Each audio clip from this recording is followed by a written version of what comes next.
ऐसे महान पुरुषों के चरणों में यदि कोई जीव चला जाए, सदा के लिए कृतकृत्य हो सकता है, आनंद स्वरूप को प्राप्त करके स्वयं ही आनंद रूप बन जाता है। महाराज कहते हैं, बाड़ी में है नागरी पांडी शांतरी जान, जो वे सूखे बेलड़ी, जो सूखे बेलड़ी पान वहाँ बिनिसाई, पान वहाँ बिनिसाई। बोलो राम। महाराज ने एक उदाहरण दिया है, बहुत बड़ा मार्मिक उदाहरण है ये।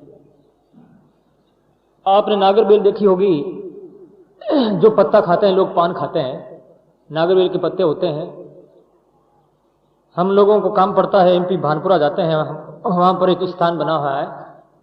भानपुरा में चातुर्मास भी हमने किया, प्रश्न दिया है, और इस वर्ष भी कोठारी जी आए थे भानपुरा चातुर्मास कराने के लिए, लेकिन हमने यहाँ पर पहले ही स्वीकार कर लिया था। तो भानपुरा में एक बड़ी बड़ी जो है से बाड़ियां लगी हुई थी, उन बाड़ियों में नागरबेल के बेलें बोई जाती है, और वो नागरबेल के तांते, नागरबेल इतनी सुरक्षित रहती है जैसे कोई बच्चों का पालन पोषण किया जाता है, इसी प्रकार से सेवा के लिए ऐसा उन पर ध्यान दिया जाता है। यानी ऊपर पर जैसे ये छाया हुआ पंडाल है, ऐसी उनके पूरी छत बनाई जाती है, ऊपर पूरी की पूरी, और उस बांस नौ से वो खड़ा करके और उसके ऊपर छपरा डाल करके और सीधे सीधे घास बिछाई जाते हैं, जिससे कि उसके ऊपर पानरों के ऊपर, उस नागर बेलड़ी के ऊपर धूप नहीं पड़े। और उनको यहां तक पानी देते हैं तो ये खल जो होती है ना, जो भैंसें खाती है, ये खल, ये भैंसें खाती है, इस खल को जो है वो कूड़ते हैं, दूध कूड़ते हैं, दही भी गिराते हैं बेलड़ियों के, जिसे वो पत्ते बड़े बढ़िया मीठे और स्वादिष्ट होते हैं। ऐसे बच्चों का पालन किया जाता है, ऐसे पालन किया जाता है।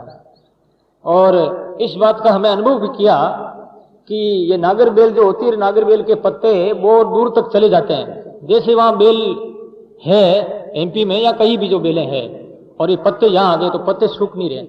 क्यों नहीं सूख रहे हैं? कि नागरबेल का इन पर हेत है, यानी वो नागरबेल बेटी बेटी अपनी दृष्टि से, अपने मानसिक भावों से इनका पोषण कर रही है। ऐसी सदगुरु दूर बैठे हुए शिष्यों का पोषण करते हैं, अपनी दृष्टि शिष्यों को याद भी कर लिया तो भी उनका जो है पालन पोषण हो रहा है, आध्यात्मिक जीवन में उनकी प्रगति हो रही है। तभी तो हम कहते हैं ये जगत खड़ा है तो किन्हीं महान पुरुषों के कृपा प्रसादी से, उनके प्रभाव से, उनके भजन ध्यान की तपोमयी ही जो है आचार संहिता से ये सारा संसार खड़ा है। नहीं तो पता नहीं कभी ये संसार नष्ट हुआ होता, संतन होता संगदास तो ये जल जाता संसार। यदि संत नहीं होते तो ये संसार पूरा जल करके आग में भस्मीभूत हुआ होता। लेकिन उन महान पुरुषों की बदौलत, जो कि धर्म का प्रचार प्रसार करके थोड़े बहुत यत्किंचित मात्र भी बचाया जा सके, बचाने की कोशिश कर रहे हैं। तो अब समय हो गया है, जो जहर अपने शरीर के अंदर भरा हुआ है, बाहर का जो जहर है विष, वो तो लेने से एक बार ही आदमी मरता है।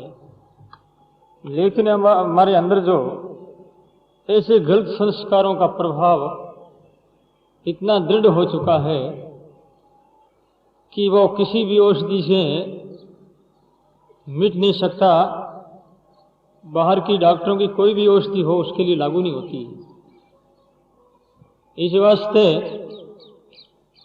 अंदर का जो मेल है, अंदर जो विष चढ़ा हुआ है, पूरे शरीर में अंग अंग प्रत्यंग में ये प्रभाव फैला हुआ है। हम मारवाड़ी में कहते हैं भाई ये शरीर से पीड़ा हो गया, तो इसी प्रकार से इतनी पीड़ा हो रही है, पूरा शरीर भी रोम रोम में विष का प्रभाव फैला हुआ है। इस वास्ते पूरे शरीर के अंदर ये दर्द हो रहा है। कौन सा दर्द है?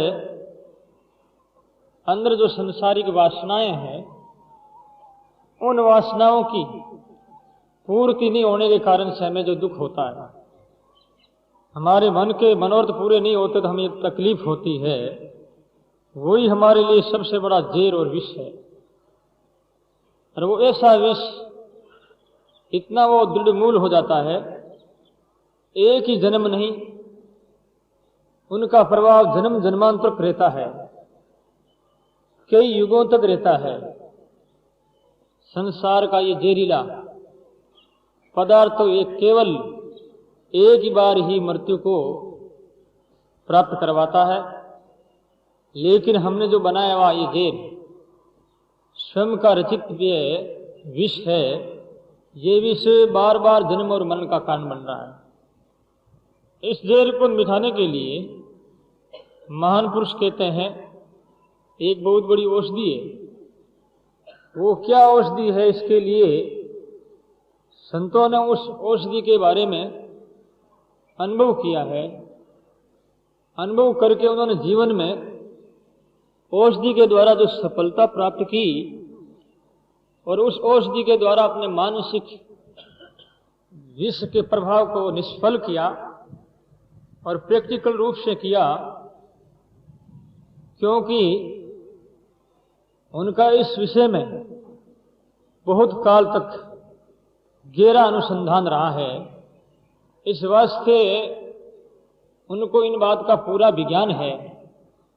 तो इस विषय में वो कहते हैं, मन की औषधि मुक्ति है, राम नाम है तन की औषधि संत दास, तन की औषधि संत दास, करता करी अनेक, करता करी है अनेक। महाराज कहते हैं इनकी औषधि एक ही है। इस विष प्रभाव को निष्प्रभ निष्क्रिय करने के लिए वो औषधि है राम का नाम, सत्संग जो है।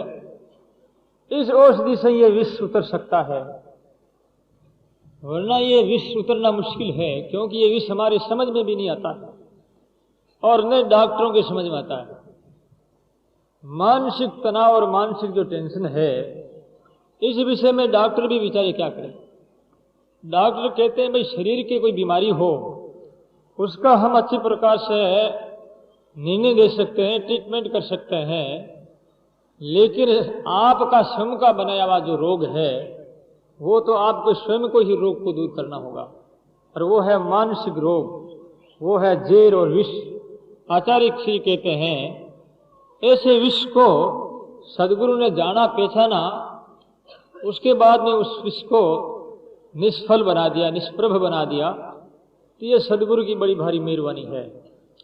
इस वास्ते मानव जीवन में और इस भौतिक जीवन में यदि कोई शांति का मार्ग है तो सत्पुरुषों का ही संग है, इसके अलावा कोई भी रास्ता नहीं। परमात्मा की एक विचित्र माया है जो स्वयं परमात्मा से निकल करके ईश्वर से उत्पन्न होकर के, और वो माया ईश्वर को इसी प्रकार से ढक देती है जिस प्रकार से पानी के ऊपर शैवाल और ये मेला आ जाता है जिससे कि पानी दिखाई नहीं देता है। परंतु क्या वहां पर पानी नहीं है? उस मेले और शैवाल को हटा करके स्वच्छ पानी पिया जा सकता है, उसका प्रयोग किया जा सकता है, अपनी प्यास मिटाई जा सकती है। इसी प्रकार से इस माया ने स्वयं ही परमात्मा से शक्तिवान होकर के, परमात्मा से उत्पन्न होकर के और अपने जाल के द्वारा परमात्मा को ढक दिया है, जिससे कि हम परमात्मा को पहचान नहीं सकें। परमात्मा को जानने में हमें कठिनाई हो रही है, और इन कठिनाइयों को दूर सत्पुरुषों के द्वारा ही, उनके संग के द्वारा ही किया जा सकता है। तो आचार्य श्री कहते हैं ये जेर उतर गया और सदगुरु ने उतारा है। महाराज श्री कहते हैं पूंजी परदेश